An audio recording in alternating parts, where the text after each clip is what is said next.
Hello mga ka-JTV at nagbabalik muli at maghahatid ng inyong video viral tungkol sa artista. Sikat na artista ito. Ito ay si Kim Chiu. Si Kim Chiu, binalaan ng feng shui expert tungkol sa pera. Viral ngayon ang vlog ni Kim Chiu na lumabas noong February 2024 kung saan nagpakonsulta siya sa isang feng shui expert sa Binondo, Manila. Ayun, si Kim daw ay may trash o may viral noong February 2024 o magpapanood nyo yung video niya o vlog niya sa kanyang YouTube. May nagpakonsulta daw si Kim sa kanyang expert.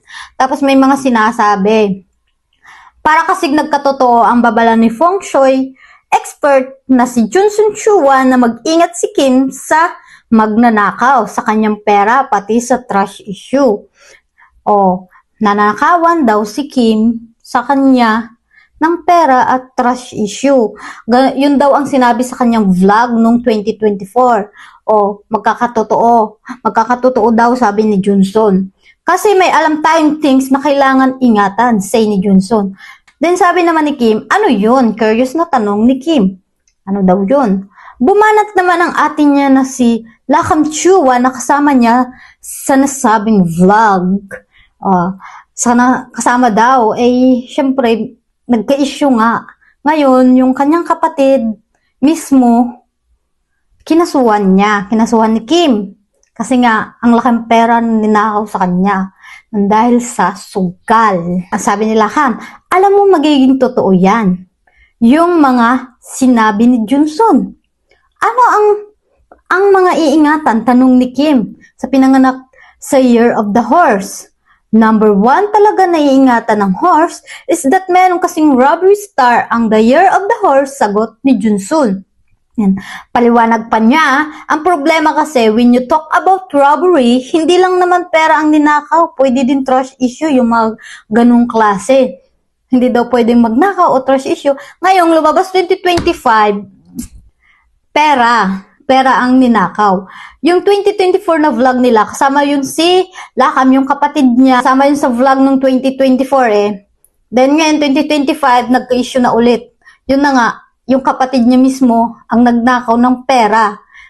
Pera ni Kim, ninakaw. Then, muling nagtanong si Kim, anong tiwala ang mananakaw sa akin? Ano daw tiwala ang mananakaw? Siyempre, tiwala niya sa kapatid niya. Ninakaw ng kanyang kapatid ang kanyang tiwala.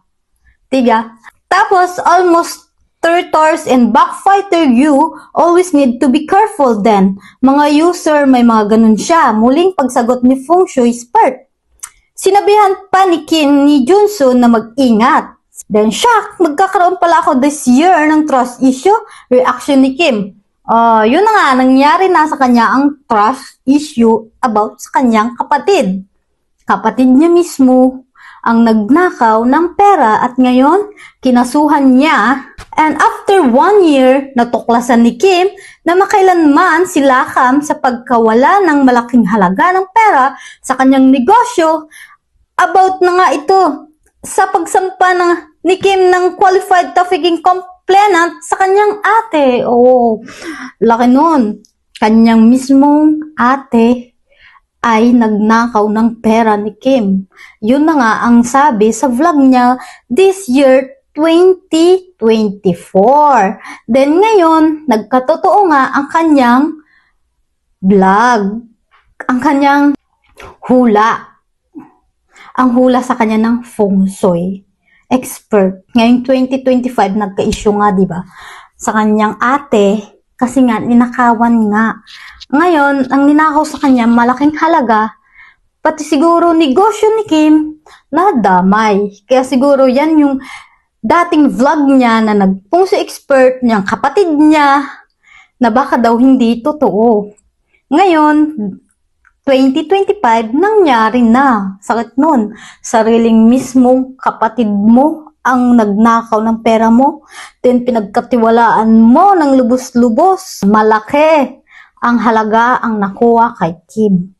Ngayon, kinakasuhan niya kahit sarili niyang kapatid. Siyempre, pinaghirapan mo, mawawala lang sa isang iglap. Yun na nga ang sinasabi, kahit kadugo mo pa, tatalunin at tatalunin ka pa rin. Kasi, ang pera nakakasilaw. Kahit mawala na ang tiwala mo, pag may pera, nako, wala. Pag bigyan ka ng pera, kahit best friend mo pa, mataon-taon na, pag binigyan ng kaaway ng pera, wala na. Sira ang inyong samahan. Kahit sa pamilya mangyari yan. Nako. Kaya hanggang dito na lang muli. Ako, ang inyong JTV. Magbabalik muli sa susunod na video. Bye-bye!